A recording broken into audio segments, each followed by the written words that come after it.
Michel Foucault, O Nascimento do Hospital. Esta conferência tratará do aparecimento do hospital na tecnologia médica.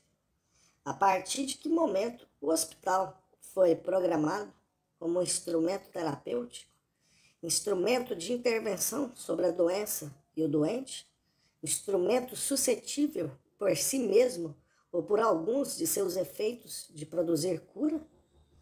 O hospital, como instrumento terapêutico, é uma invenção relativamente nova, que data do final do século XVIII.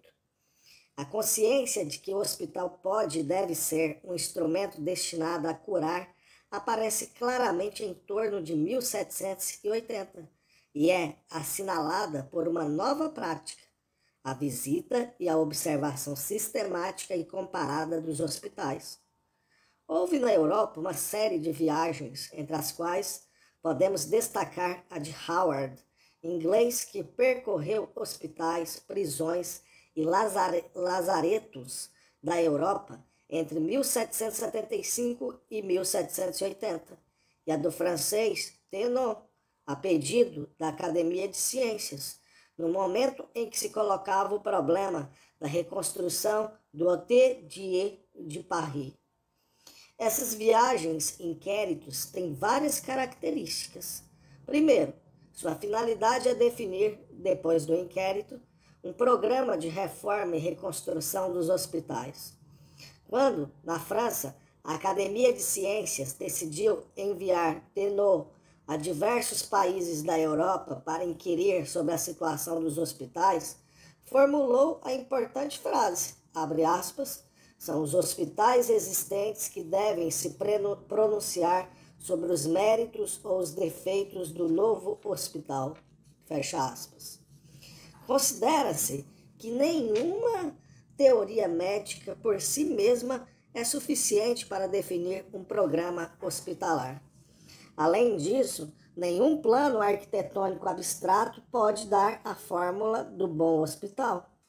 Este é um objeto complexo de que se conhece mal os efeitos e as consequências, que age sobre as doenças e é capaz de agravá-las, multiplicá-las ou atenuá-las. Somente um inquérito empírico sobre esse novo objeto, ou esse objeto interrogado e isolado de maneira nova, o hospital, será capaz de dar ideia de um novo programa de construção dos hospitais. O hospital deixa de ser uma simples figura arquitetônica. Ele agora faz parte de um fato médico-hospitalar que se deve estudar como são estudados os climas, as doenças, etc. Segundo, esses inquéritos dão poucos detalhes sobre o exterior do hospital ou sobre a estrutura geral do edifício. Não são mais descrições de monumentos como as dos viajantes clássicos nos séculos 17 e 18, mas descrições funcionais. Howard e Thénault dão a cifra de doentes por hospital, a relação entre o número de doentes, o número de leitos e a área útil do hospital, a extensão e altura das salas e cubagem de ar de que cada doente dispõe e a taxa de mortalidade de cura. Encontra-se também uma pesquisa das relações entre fenômenos patológicos e espaciais. Thénault, por exemplo, investiga em que condições espaciais os doentes hospitalizados por ferimentos são melhor curados e quais as vizinhanças mais perigosas para eles. Estabelece, então, uma correlação entre a taxa de mortalidade crescente dos feridos e a vizinhança de doentes atingidos por febre maligna, como se chamava na época. A correlação espacial ferida-febre é nociva para os feridos. Explica também que, se parturientes são colocadas em uma sala acima de onde estão os feridos, a taxa de mortalidade das parturientes aumenta. Não deve haver, portanto, feridos embaixo de mulheres grávidas. Thénault estuda o percurso, o deslocamento, o movimento no interior do hospital, particularmente as trajetórias espaciais seguidas pela roupa branca, lençol, roupa vermelha, pano utilizado para tratar ferimentos, etc. Investiga quem os transporta e onde são transportados, lavados e distribuídos. Essa trajetória, segundo ele, deve explicar vários fatos patológicos próprios do hospital. Analisa também por que a operação do trépano, uma das operações praticadas frequentemente nessa época, é regularmente melhor sucedida no hospital inglês Bethlehem do que no hospital francês Hôtel-Dieu. Existirão no interior da estrutura hospitalar e na repartição dos doentes razões explicativas para esse fato? A questão é posta em termos de posição recíproca das salas, sua ventilação e comunicação da roupa branca. Terceiro, os autores dessas descrições funcionais da organização médico-espacial do hospital não são mais arquitetos. Tenor é médico e, como médico, é designado pela Academia de Ciências para visitar os hospitais. Howard não é médico, mas pertence à categoria das pessoas que são predecessoras dos filantropos e tem uma competência quase sócio-médica. Surge, portanto, um novo olhar sobre o hospital, considerado como máquina de curar e que, se produz efeitos patológicos, deve corrigir. Poder-se-ia dizer: isto não é novidade, pois há milênios existem hospitais feitos para curar. Pode-se unicamente afirmar que talvez se tenha descoberto no século XVIII que os hospitais não curavam tão bem quanto deviam. Nada mais que um refinamento das exigências formuladas a respeito do instrumento hospitalar. Gostaria de levantar várias objeções contra essa hipótese. O hospital que funcionava na Europa desde a Idade Média não era, de modo algum, um meio de cura. Não era concebido para curar. Houve, de fato, na história dos cuidados no Ocidente, duas séries não superpostas. Encontravam-se, às vezes, mas eram fundamentalmente distintas, as séries médica e hospitalar. O hospital, como instituição importante e mesmo essencial para a vida urbana do Ocidente, desde a Idade Média, não é uma instituição médica, e a medicina é, nesta época, uma prática não hospitalar. É importante lembrar isso para poder compreender o que houve de novidade no século XVIII, quando se constituiu uma medicina hospitalar ou um hospital médico terapêutico. Pretendo mostrar que essas duas séries eram divergentes, para situar a novidade do aparecimento do hospital terapêutico. Antes do século XVIII, o hospital era essencialmente uma instituição de assistência aos pobres, instituição de assistência, como também de separação e exclusão. O pobre, como pobre, tem necessidade de assistência e, como doente, portador de doença e de possível contágio, é perigoso. Por estas razões, o hospital deve estar presente tanto para recolhê-lo quanto para proteger os outros do perigo que ele encarna. O personagem ideal do hospital até o século XVIII não é o doente que é preciso curar, mas o pobre que está morrendo. É alguém que deve ser assistido material e espiritualmente, alguém a quem se deve dar os últimos cuidados e o último sacramento. Esta é a função essencial do hospital. Dizia-se correntemente, nesta época, que o hospital era um morredouro, um lugar onde morrer. E o pessoal hospitalar não era fundamentalmente destinado a realizar a cura do doente, mas a conseguir sua própria salvação. Era um pessoal caritativo, religioso ou leigo, que estava no hospital para fazer uma obra de caridade que lhe assegurasse a salvação eterna. Assegurava-se, portanto, a salvação da alma do pobre no momento da morte e a salvação do pessoal hospitalar que cuidava dos pobres. Função de transição entre a vida e a morte, de salvação espiritual mais do que material, aliada à função de separação dos indivíduos perigosos para a saúde geral da população. Há um texto importante para o estudo da significação geral do hospital medieval e renascentista. Chama-se Le Livre de la Vie Active de l'Hôtel Dieu, escrito por um parlamentar que foi chanceler do Hotel Dieu, no final do século XV. O livro dá uma descrição da função material e espiritual do pessoal do Hotel Dieu, em um vocabulário muito metafórico, espécie de roman de la rose, da hospitalização, mas onde se vê claramente a mistura das funções de assistência e de transformação espiritual que o hospital deve assegurar. O hospital permanece com essas características até o começo do século XVIII, e o Hospital Geral, lugar de internamento, onde se justapõem e se misturam doentes, loucos, devassos, prostitutas, etc., é ainda, em meados do século XVII, uma espécie de instrumento misto de exclusão, assistência e transformação espiritual, em que a função médica não aparece.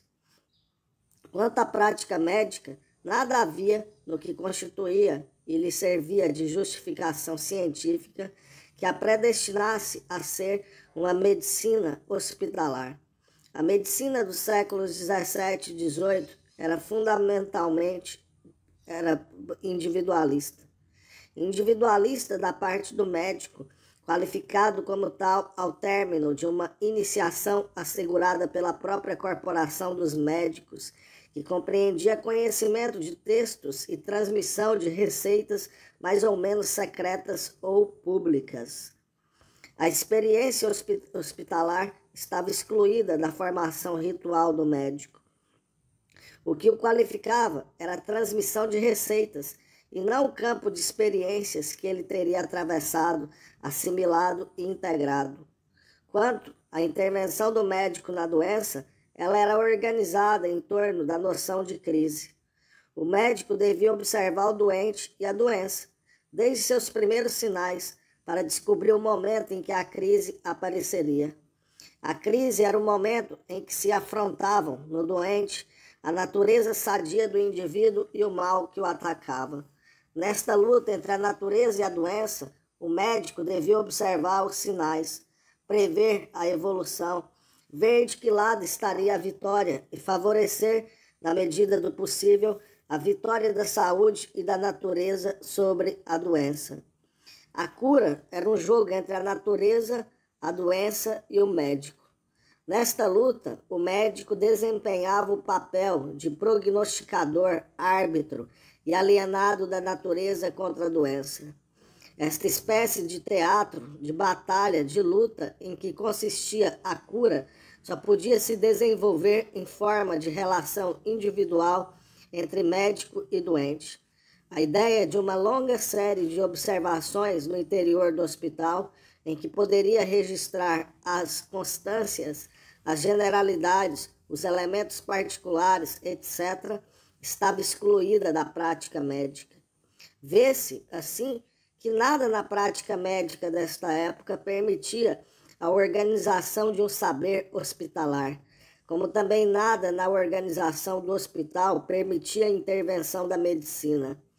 As séries hospital e medicina permaneceram, portanto, independentes até meados do século XVIII.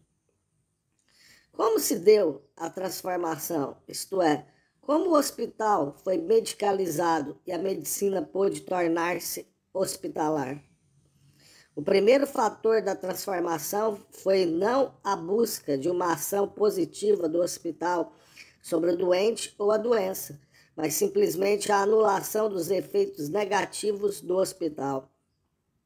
Não se procurou, primeiramente, medicalizar o hospital, mas purificá-lo dos efeitos nocivos da desordem que ele acarretava. E desordem aqui significava doenças que ele podia suscitar nas pessoas internadas e espalhar na cidade em que estava situado, como também a desordem econômico-social de que ele era foco perpétuo.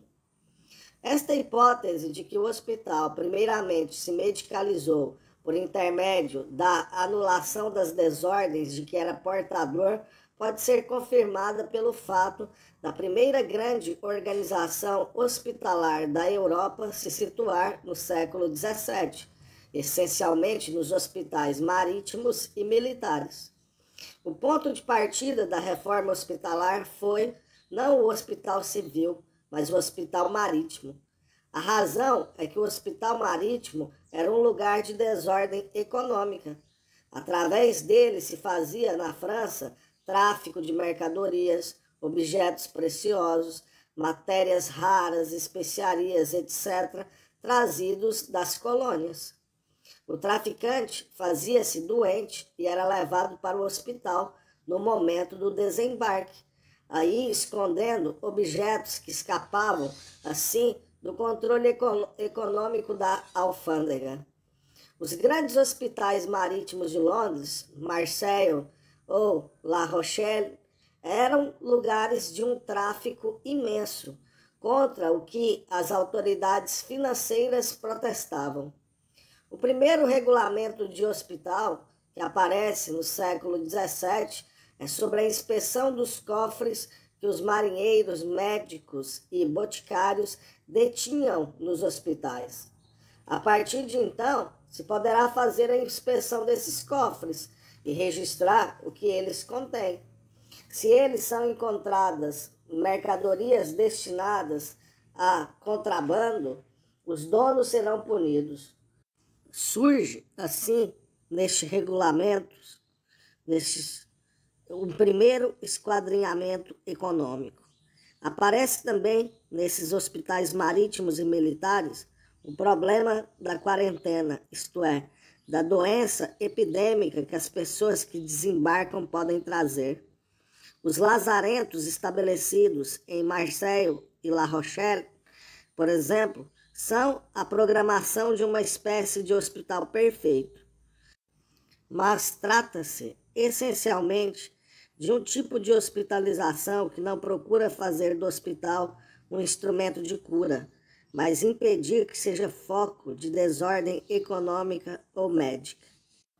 Se os hospitais militares e marítimos tornaram-se um modelo, o ponto de partida da reorganização hospitalar, é porque as regulamentações econômicas tornaram-se mais rigorosas no mercantilismo, como também porque o preço dos homens tornou-se cada vez mais elevado. É nesta época que a formação do indivíduo, sua capacidade, suas aptidões, passam a ter preço para a sociedade. Examine-se o exemplo do Exército. Até a segunda metade do século XVII, não havia dificuldade em recrutar soldados, bastava ter dinheiro. Encontravam-se em toda a Europa desempregados, vagabundos, miseráveis, disponíveis para entrar no exército de qualquer nacionalidade ou religião. Ora, com o surgimento do fuzil, no final do século XVII, o exército torna-se muito mais técnico, sutil e custoso.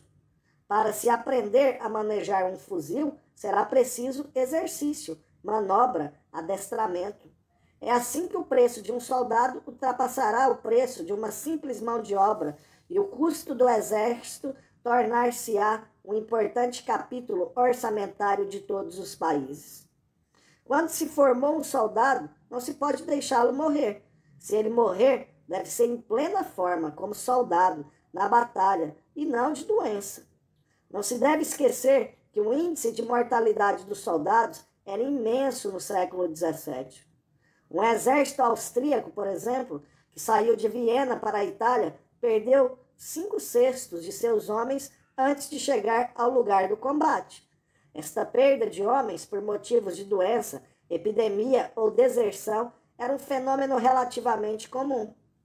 A partir dessa mutação técnica do exército, o hospital militar tornou-se um problema técnico e militar importante.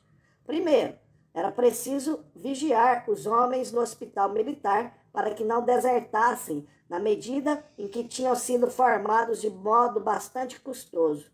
Segundo, era preciso curá-los, evitando que morressem de doença. Terceiro, era preciso evitar que, quando curados, eles fingissem ainda estar doentes e permanecessem de cama, etc.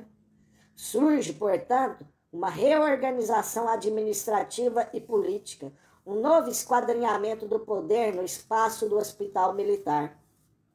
O mesmo acontece com o hospital marítimo, a partir do momento em que a técnica da marinha torna-se muito mais complicada e não se pode mais perder alguém cuja formação foi bastante custosa. Como se fez esta reorganização do hospital? Não foi a partir de uma técnica médica que o hospital marítimo e militar foi reordenado, mas essencialmente a partir de uma tecnologia que pode ser chamada política, a disciplina. A disciplina é uma técnica de exercício de poder que foi não inteiramente inventada, mas elaborada em seus princípios fundamentais durante o século XVIII. Historicamente, as disciplinas existiam há muito tempo, na Idade Média e mesmo na Antiguidade. Os mosteiros são um exemplo de região, domínio no interior do qual reinava o sistema disciplinar. A escravidão e as grandes empresas escravistas existentes nas colônias espanholas, inglesas, francesas, holandesas, etc., eram modelos de mecanismos disciplinares. Pode-se recuar até a Legião Romana e lá também encontrar um exemplo de disciplina.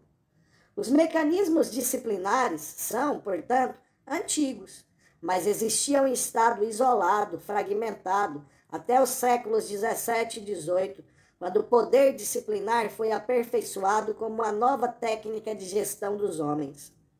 Fala-se, frequentemente, das invenções técnicas do século XVIII, as tecnologias químicas, metalúrgicas, etc.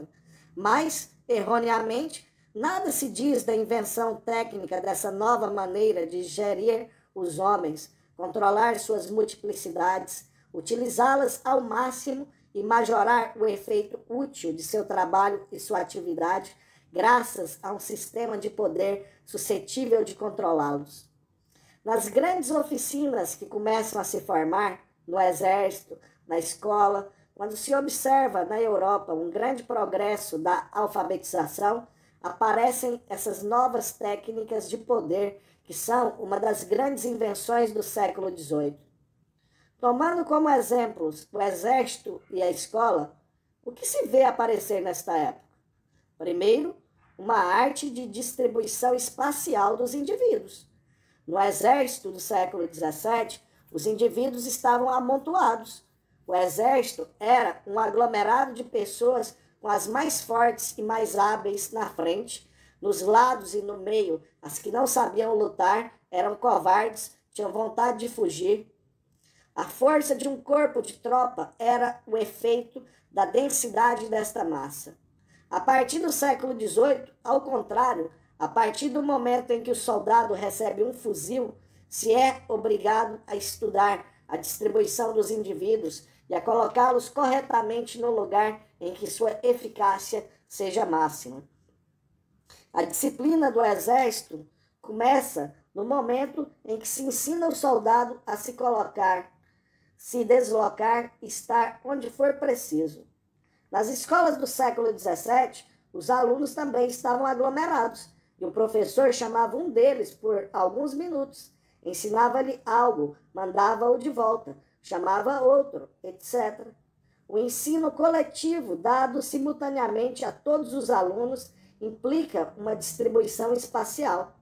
A disciplina é, antes de tudo, a análise do espaço. É a individualização pelo espaço, a inserção dos corpos em um espaço individualizado, classificatório, combinatório. Segundo, a disciplina exerce seu controle, não sobre o resultado de uma ação, mas sobre seu desenvolvimento. No século XVII, nas oficinas de tipo corporativo, o que exigia do companheiro ou do mestre era que fabricasse um produto com determinadas qualidades. A maneira de fabricá-lo dependia da transmissão de geração em geração. O controle não atingia o próprio gesto. Do mesmo modo, se ensinava o soldado a lutar, a ser mais forte do que o adversário na luta individual da batalha. A partir do século XVIII, se desenvolve uma arte do corpo humano. Começa-se a observar de que maneira os gestos são feitos, qual o mais eficaz, rápido e melhor ajustado. É assim que nas oficinas aparece o famoso e sinistro personagem do contramestre, destinado não só a observar se o trabalho foi feito, mas como é feito, como pode ser feito mais rapidamente e com gestos melhor adaptados. Aparece no exército o suboficial e com ele os exercícios, as manobras e a decomposição dos gestos no tempo. O famoso regulamento da infantaria prussiana, que assegurou as vitórias de Frederico da Prússia, consiste em mecanismos de gestão disciplinar dos corpos. Terceiro, a disciplina é uma técnica de poder que implica uma vigilância perpétua e constante dos indivíduos. Não basta olhá-los às vezes ou ver o que fizeram, é conforme a regra. É preciso vigiá-los durante todo o tempo da atividade e submetê-los a uma perpétua pirâmide de olhares. É assim que no exército aparecem sistemas de graus que vão, sem interrupção, do general-chefe até o ínfimo soldado, como também os sistemas de inspeção, revistas, paradas, desfiles, etc., que permitem que cada indivíduo seja observado permanentemente. Quarto, a disciplina implica um registro contínuo, anotação do indivíduo e transferência da informação de baixo para cima, de modo que, no cume da pirâmide disciplinar, nenhum detalhe, acontecimento ou elemento disciplinar escape a esse saber. No sistema clássico, o exercício do poder era confuso, global e descontínuo. Era o poder do soberano sobre grupos constituídos por famílias, cidades, paróquias, isto é, por unidades globais, e não um poder contínuo atuando sobre o indivíduo. A disciplina é o conjunto de técnicas pelas quais os sistemas de poder vão ter por alvo e resultado os indivíduos em sua singularidade. É o poder de individualização que tem o exame como instrumento fundamental. O exame é a vigilância permanente, classificatória, que permite distribuir os indivíduos, julgá-los, medi-los, localizá-los e, por conseguinte, utilizá-los ao máximo. Através do exame, a individualidade torna-se um elemento pertinente para o exercício do poder. É a introdução dos mecanismos disciplinares do espaço confuso do hospital, que vai possibilitar sua medicalização.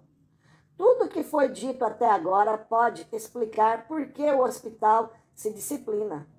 As razões econômicas, o preço atribuído ao indivíduo, o desejo de evitar que as epidemias se propaguem, explicam o esquadrinhamento disciplinar a que estão submetidos os hospitais.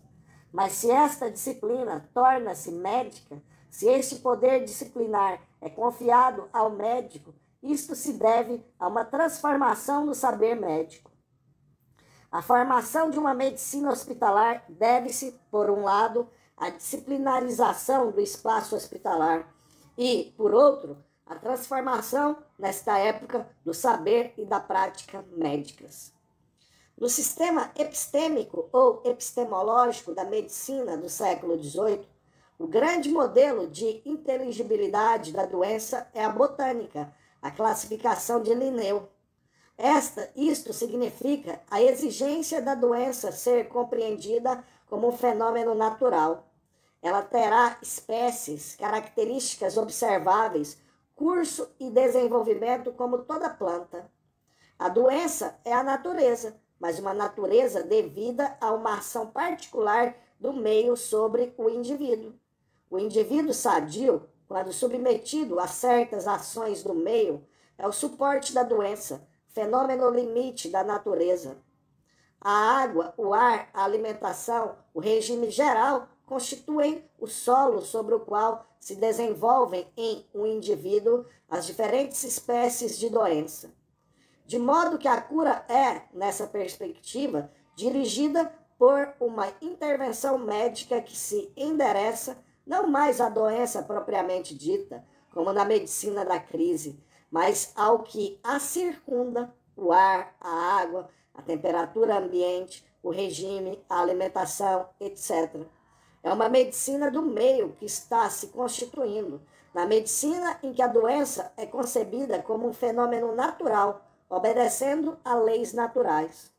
É, portanto, o ajuste desses dois processos, deslocamento da intervenção médica e disciplinarização do espaço hospitalar, que está na origem do hospital médico.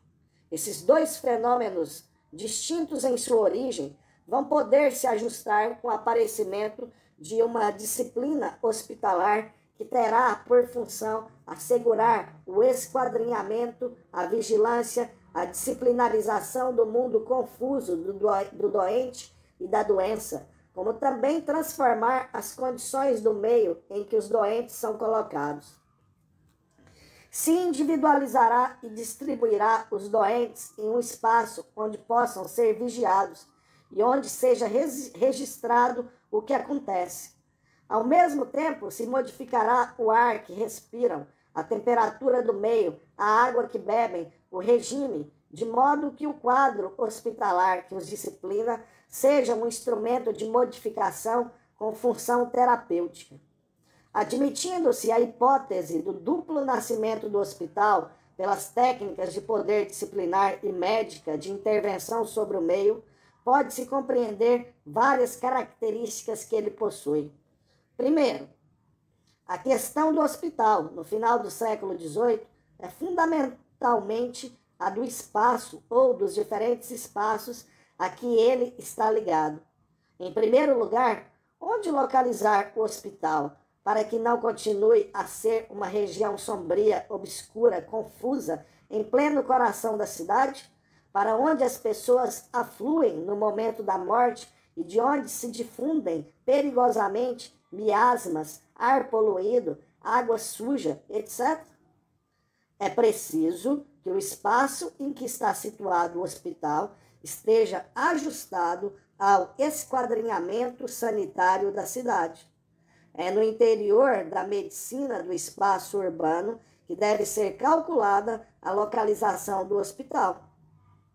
Em segundo lugar, é preciso não somente calcular sua localização, mas a distribuição interna de seu espaço.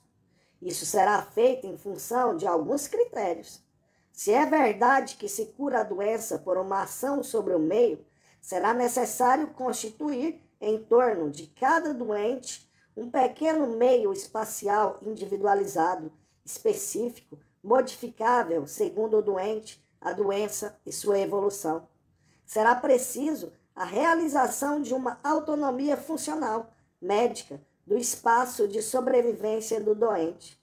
É assim que se estabelece o princípio que não deve haver mais de um doente por leito, devendo ser suprimido o leito dormitório onde se amontoavam até 6 pessoas.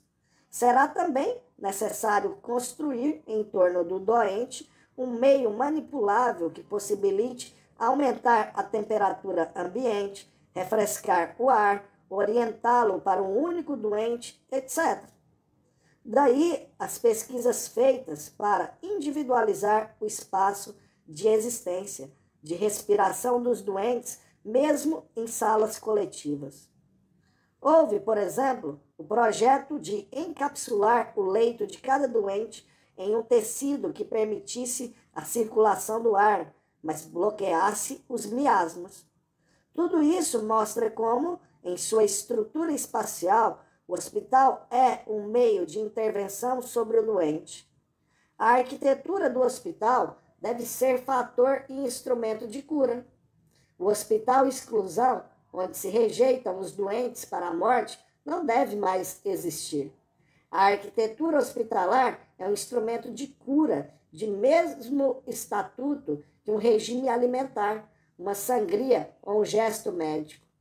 O espaço hospitalar é medicalizado em sua função e em seus efeitos.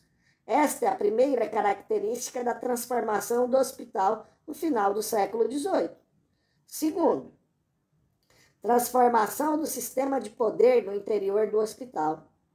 Até meados do século XVIII, quem aí detinha o poder era o pessoal religioso, raramente leigo, destinado a assegurar a vida cotidiana do hospital, a salvação e assistência alimentar das pessoas internadas. O médico era chamado para os mais doentes entre os doentes. Era mais uma garantia, uma justificação de que uma ação real, do que uma ação real. A visita médica era um ritual feito de modo irregular, em princípio, uma vez por dia, para centenas de doentes. O médico estava, além disso, sob a dependência administrativa do pessoal religioso, que podia, inclusive, despedi-lo. A partir do momento em que o hospital é concebido como um instrumento de cura e de distribuição do espaço, torna-se um instrumento terapêutico. O médico passa a ser o principal responsável pela organização hospitalar.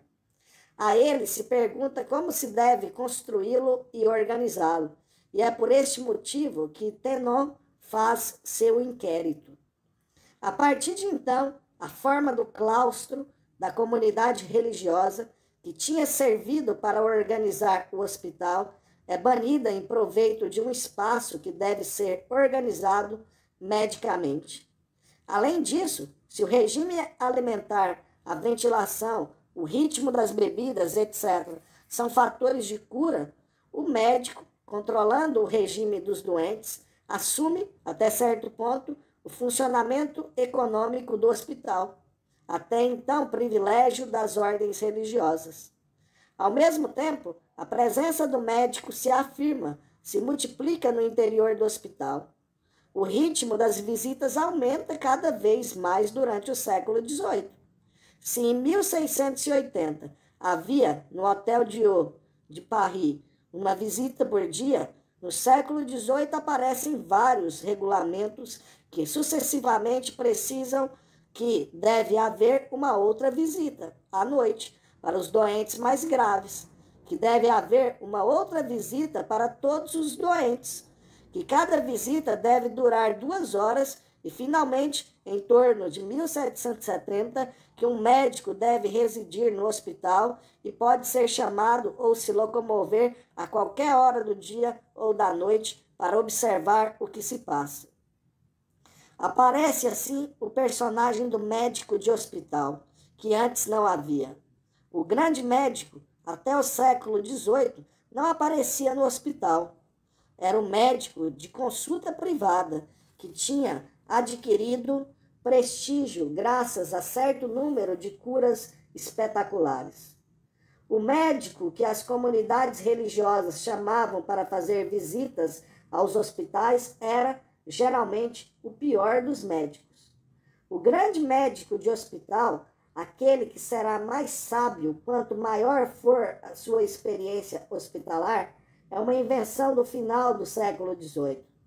Tenon, por exemplo, foi um médico de hospital e Pinel pôde fazer o que fez em Bicêtre, graças à sua situação de detentor do poder no hospital.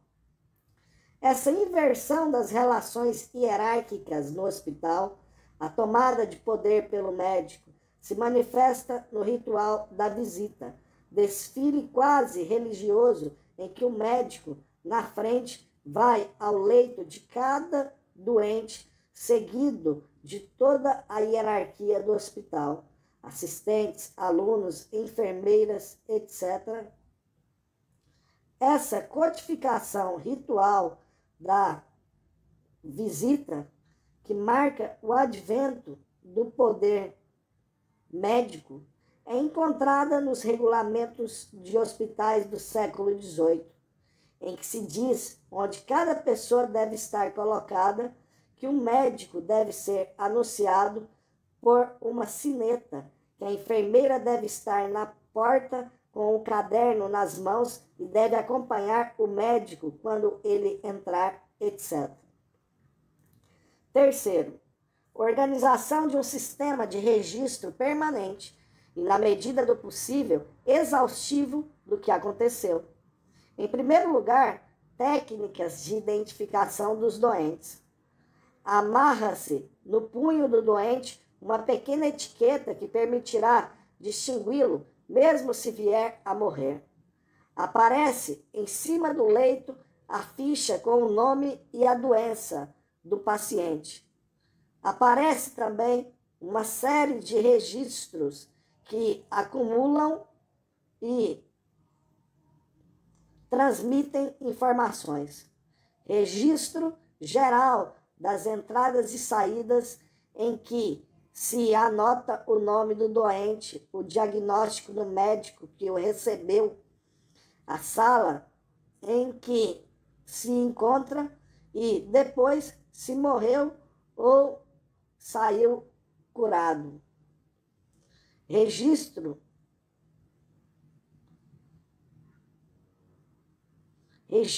de cada sala feito pela enfermeira-chefe.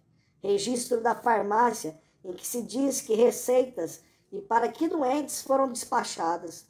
Registro do médico que manda anotar durante a visita as receitas e o tratamento prescritos, o diagnóstico, etc. Aparece, finalmente, a obrigação dos médicos confrontarem suas experiências e seus registros, ao menos uma vez por mês, segundo o regulamento do Hotel Dieu, para ver quais são os diferentes tratamentos aplicados, os que têm melhor êxito, que médicos têm mais sucesso, se doenças epidêmicas passam de uma sala para outra, etc. Constitui-se, assim, um campo documental no interior do hospital, que não é somente um lugar de cura, mas também de registro, acúmulo e formação de saber. É então que o saber médico, que até o início do século XVIII estava localizado nos livros, em uma espécie de jurisprudência médica encontrada nos grandes tratados clássicos da medicina, começa a ter seu lugar, não mais no livro, mas no hospital, não mais no que foi escrito e impresso, mas no que é cotidianamente registrado na tradição viva, ativa e atual que é o hospital. É assim que naturalmente se chega, entre 1780 a 1790, a afirmar que a formação normativa de um médico deve passar pelo hospital. Além de ser um lugar de cura, este é também lugar de formação de médicos. A clínica aparece como dimensão essencial do hospital. Clínica aqui significa a organização do hospital como lugar de formação e transmissão de saber. Mas vê-se também que, com a disciplinarização do espaço hospitalar, que permite curar, como também registrar, formar e acumular saber, a medicina se dá como objeto de observação um imenso domínio, limitado de um lado pelo indivíduo e de outro pela população. Pela disciplinarização do espaço médico, pelo fato de se poder isolar cada indivíduo, colocá-lo em um leito, prescrever-lhe um regime, etc., pretende-se chegar a uma medicina individualizante. Efetivamente, é o indivíduo que será observado, seguido, conhecido e curado. O indivíduo emerge como objeto do saber e da prática médicas. Mas, ao mesmo tempo, pelo mesmo sistema do espaço hospitalar disciplinado, se pode observar grande quantidade de indivíduos. Os registros obtidos cotidianamente, quando confrontados entre os hospitais e nas diversas regiões, permitem constatar os fenômenos patológicos comuns a toda a população. O indivíduo e a população são dados simultaneamente como objetos de saber e alvos de intervenção da medicina, graças à tecnologia hospitalar. A redistribuição dessas duas medicinas será um fenômeno próprio do século XIX. A medicina que se forma no século XVIII é tanto uma medicina do indivíduo quanto da população.